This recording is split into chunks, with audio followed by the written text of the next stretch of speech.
Just to introduce myself, I'm Kieran O'Toole. My colleague is Declan Hussey, who's our Chief Systems Architect, and we're from DNA IT Solutions.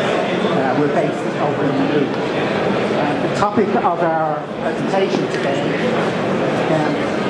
is how small to medium-sized organisations, particularly in manufacturing and distribution sort of sectors, can take advantage of some of the newer cloud technologies that are available today. For very large organisations, they tend to have a lot of corporate resources, and so can figure out a lot of this themselves. But for the organisations that we deal with, they don't tend to have a great deal of internal resources. So they come to organisations like DNA IT for hopefully what we believe is independent strategic advice in terms of IT infrastructure and planning, and then the follow-up managed services that are needed to keep an infrastructure like this running. So basically, I'm going to give you a brief overview. The topic of our conversation today is quite specifically around our partnership with IBM. DNA has been appointed as one of only 4 partners with IBM's cloud offerings. That's their infrastructure as a service and their platform as a service offerings in Ireland. But we also, we're pretty much agnostic. If we believe that an Azure solution is the right solution for our customers, we will implement and recommend an Azure solution. If we believe an on-premise architecture is the right thing, we'll recommend that as well. Our only interest really is in doing the right thing for our customers. So I suppose what we've found is our background really is in delivering managed IT services, and we've been doing this for the last 15 years.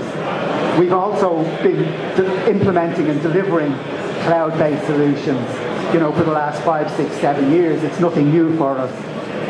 But we have found over the past 12 months that this is becoming an increasing topic for this type of small and medium-sized organisations that we're dealing with, particularly in the manufacturing distribution space, which are really what we would call high-touch environments. They're really dependent on their IT infrastructure. These sort of organisations can't afford to be down for a day, that affects their business. So, as I said, we partner with both Microsoft, we partner with IBM, we partner with Dell on this hardware infrastructure side, and we partner with many of the leading security and infrastructure organisations. The type of services that we deliver, apart from the infrastructure design, we manage security for our clients, which has become an increasingly relevant topic. And then we provide cloud-based services like backup and disaster recovery.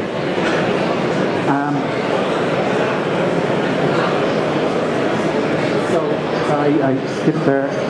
So really what we're here to do is give you an overview today is specifically around an infrastructure as a service platform from IBM, which is called Softlayer. In point of fact, it's just been rebranded to Bluemix, but most of you will probably know what Softlayer is all about. So we're just going to give you a quick overview in terms of how we believe Softlayer can benefit small to medium organisations. So I suppose if I just start off very briefly, the sort of challenges that the organisations that we're talking to are facing, there are quite a varied number of challenges. But typically, we'll be talking to organisations who have had an on-premise IT infrastructure, maybe for the last 10 years. But they're actually reaching a point now where they need to make a decision on whether they refresh their on-site infrastructure or whether they make that strategic move to the cloud. And this is a very important decision for organisations because it's a significant business investment which is going to have an impact over the next 5 years for those organisations. We might also be dealing with organisations, for example, who have implemented an on-premise IT infrastructure maybe in the last year or two and made a considerable investment there. But their business has been growing rapidly, and they found that they need to extend that on-premise data center out into the cloud. And so that's increasingly a situation that we've found with organizations. And also, the decision to move into the cloud isn't something that you literally switch on overnight. So we're finding an awful lot of the organizations we deal with, this is becoming, how do we keep them going with their on-premise IT infrastructure and transition them into a cloud environment. And many of those organizations and many of you, I'm sure, are working with, your own internal virtualized environment. So moving out into a software type environment really becomes fairly transparent for you. I suppose another major factor is we're dealing with a lot of organizations today whose business tends to ramp up and then slow down at various times of the year. So the ability to be able to switch on IT resources at a moment's notice and then scale those back again has become increasingly important. And again, it's one of the major advantages of the cloud is this scalability and flexibility. And finally, you might be looking at developing your own internal applications. So again, you want to switch on, an ability for your development team to be able to develop, test, and roll out, applications, and then switch those off again. So this is the type of environment where, typically the sort of organizations we're dealing with are operating in. So I guess just some of the quick business benefits that we believe organizations can derive from the cloud. And in point of fact, I suppose there's a huge range, and you're probably all familiar with flexibility, scalability, return on investment, etc., etc. There was a recent survey done by an American organization, Bantam Thorne, who I think surveyed about 400 or 500 CIOs across the US and Europe. And really the topic of the survey was the business impact of the cloud in practical terms for these organizations.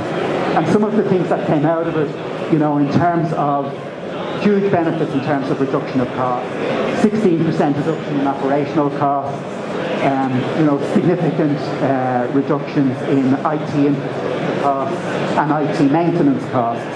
But in addition to the reduction in costs, there was also significant benefits to be gained in terms of time to market, company growth, supporting company growth, and process efficiency. And all of these things, I think, are very relevant to the type of organizations who are here today. So, also using the IBM piece, if you already have a VM or infrastructure, you can just scale and burst out the way using the existing frameworks and licenses that are already established.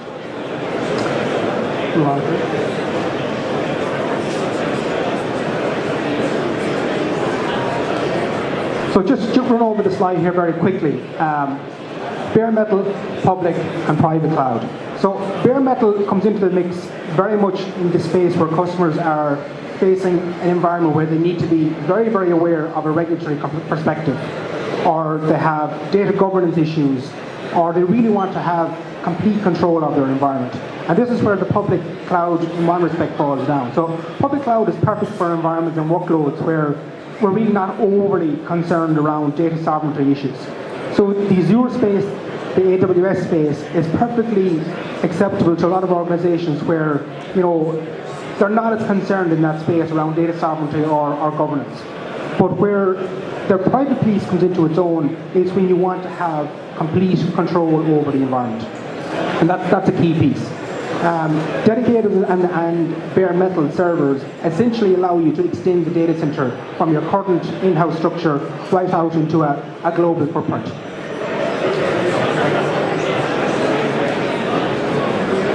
So some of the key technical differentiators with the IBM space. Again, a large organization may have a global footprint in terms of their office structures and their layout and so on. So the ability to manage multiple data centers on a single pane of glass helps organizations really ensure that they're covering the governance perspective door to door. In the dedicated space, leveraging bare metal allows performance where performance is really required and requisite. So if you have technical systems like databases, cluster SQL systems, SAP servers, and so on, that ability to be able to fine-tune performance and control performance is a key piece.